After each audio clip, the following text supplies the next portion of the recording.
Welcome to the day 140 recap of the 2016-2017 NBA season, where we talk about everything that happened around the NBA in the previous day. And we have a bunch to talk about. There were some really nice plays. One news article came out, plus 8 games. So without further delay, let the day 140 recap begin.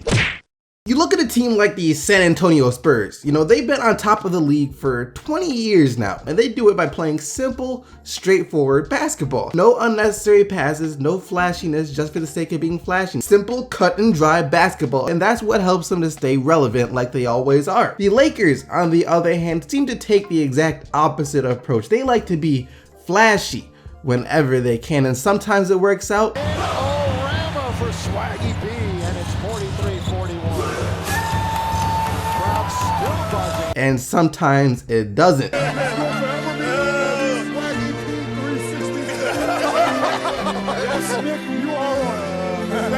And yesterday, it definitely didn't happen. Take a look at what went wrong. Back and healthy, helpful for the Nuggets. Brewer behind the silly play by the Federal Court. Somehow, the Lakers managed to mess up a 2-on-0 fast break. Don't ask me how or why, it just happened.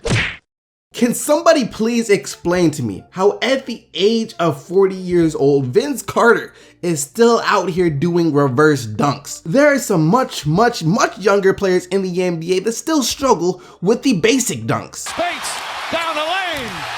Oh, he missed it. And yet a 40-year-old Vince Carter can still get up with no problem at all. Anyways, that is not the point of this segment. The point of this segment is to congratulate Vince Carter on making NBA history. Last night, Vince Carter became the oldest player in NBA history to hit at least 6 threes in a single game. Granted, not too many players stick around at the age of 40, but then again, with the way Vince Carter is playing, he might be playing till he's 45. No, but in all seriousness, congratulations, Vince Carter. It takes a lot of dedication and a great work ethic to be as fit as you are and to be able to do the things that you're doing in the game still. Congratulations, BC. One of the most overlooked aspects in the game of basketball is the ability to pass. Now, at first glance, it seems like a very simple thing to do. You know, you give the ball from one player to another and you pass the ball. However, with the amount of precision that is required, as well as being able to put the perfect amount of finesse onto the ball, not everyone is cut out to pass the ball in the NBA. Ricky Rubio definitely isn't one of those players, however, as this man is a certified dime dropper. He dropped a beautiful one last night too. Check it out. Stunt on Beal and actually. Oh my goodness, how did he thread that through there? He's got 10 assists in the opening quarter, and the Timberwolves right now. Do you know how perfect that pass had to be in order to catch his man on stride to the basket like he did? I mean, if he didn't throw it exactly at that angle, exactly at that speed, and exactly at whatever other measurements you use to measure a pass, that would have been a turnover. On the other hand, Nikola Jokic is becoming a certified dime dropper too. Possibly playing against the Warriors in the first round. Great pass by him. Let me tell you something. I like this guy right here. He's a true big man, I don't care what you say. If I'm starting a franchise from scratch, I want that man on my team. I think most people forget about Chandler Parsons. Back when he was with Houston, he seemed like a budding NBA star. I mean, he could do everything on the offensive end, from facilitate to driving to knocking down open shots. He didn't play defense at all, but still, he was an up-and-coming player. Fast forward till today, however, and it's a completely different story. Whenever you mention the name Chandler Parsons now, you get a response somewhere along the lines of, "He needs some milk." Oh, I forgot he was still in the league. Now, he's been going through a lot of injuries, so he hasn't really been able to play much. And when he does play, well, let's just say that you wouldn't notice if some random guy from the crowd was filling in for him instead of him. He hasn't been too good at all. I suck right now.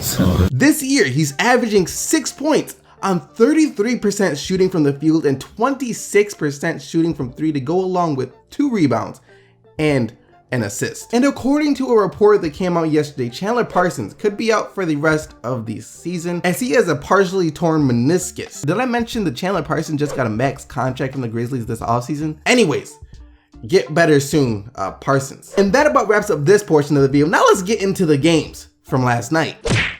After what was one of their worst games on the season Sunday against Boston, the Bulls played one of their best games of the season against the Charlotte Hornets. They looked good out there, which resulted in a 115-109 win over the Hornets as 4 players for Chicago scored at least 20 points. Butler had 23 points, 11 assists, 6 rebounds. Rondo had 20 points, 7 rebounds, 6 assists. Wade had 23 and Mirotic had 24 points and 11 rebounds off the bench. This was the first time since all the way back in 2008 that 4 Bulls players scored at least 20 points in a single game. Jeremy Lamb scored 26 and Kemba Walker had 21 points and 10 assists for the Hornets. If I were to tell you before the game started that in the battle between John Wall and Ricky Rubio, one of them would flirt with the 2020 game of 22 points and 19 assists, who would you pick? Be honest with yourself. I'm pretty sure you said it was John Wall, and you were wrong. Ricky, since when can he shoot Rubio, was dropping straight up dimes last night, and he's really been playing well for about the past month or so. And with him playing so well, the Wolves have been winning as well, just like they did last night, 119-104 over the Washington Wizards. Like I said, Rubio had 22 points and 19 assists, which is a franchise high for Minnesota. And Karl Anthony Towns was on the receiving end a bunch of those assists as he had 39 points and 13 rebounds. John Wall had 27 points and 5 assists for the Wizards. Kawhi Leonard missed the last game due to concussion protocol, but come on, he's Kawhi Leonard. The man is a robot. Robots don't get concussions. And he returned to action last night for San Antonio like he never left. Just came in, did his thing, and left the arena in ashes. 31 points, 5 rebounds, and 4 assists for Kawhi, and the Spurs get the 107-99 win over the Hawks. And they are now tied with the Golden State Warriors for the #1 seed in the Western Conference. Do you guys understand that if Golden State winds up with a #2 seed, that there's a strong possibility that we see the Thunder vs. Warriors first round matchup? Dennis Schroeder had 22 points and 10 assists for the Hawks.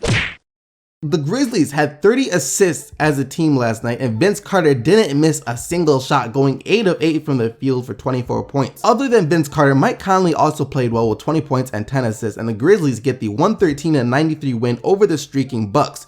Giannis scored 18 and Malcolm Brogdon had 15 points and 8 assists for Milwaukee. Coming into this one, the Raptors have been struggling to find ways to win without Kyle Lowry. However, last night they didn't have much problem getting the win at all. Final score 100-78 over Dallas, holding Dallas to only 36% shooting from the field and 28% shooting from 3. DeMar DeRozan scored 25 for the Raptors and Norman Powell chipped in 19. Dirk Nowitzki had 17 points for the Mavs.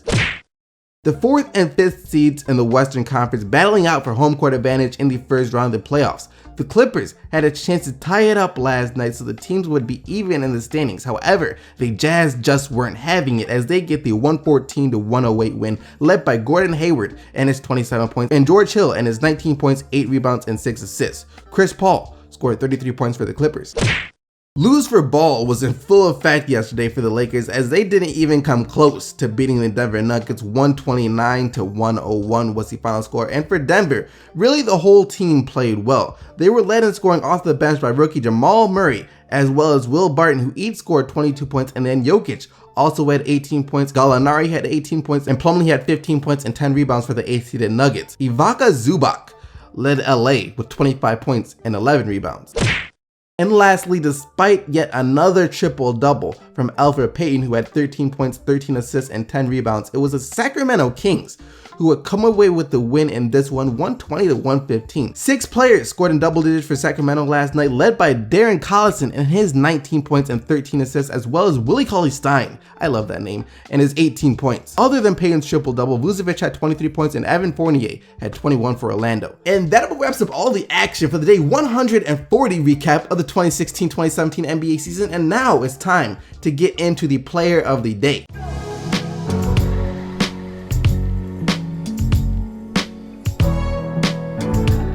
Yesterday, you guys selected James Harden and his 38 points, 11 assists, and 10 rebounds as your player of the day, and here are today's nominees. You have Ricky Rubio and his 22 points and 19 assists. Kawhi Leonard and his 31 points, 5 rebounds, and 4 assists. Jimmy Butler and his 23 points, 11 assists, and 6 rebounds. Or Vince Carter and his 24 points, including 6 threes and 8 of 8 from the field. As always, you guys can click the link down in the description box below to submit your vote for the player of the day right now. But other than that, thank you once again for watching this video. I hope you guys enjoyed it, and if you did, don't forget to smack that like button and subscribe if you haven't already for more daily NBA videos. And until tomorrow, remember to keep getting the buckets, Team SDC, and I'm out of here. Peace!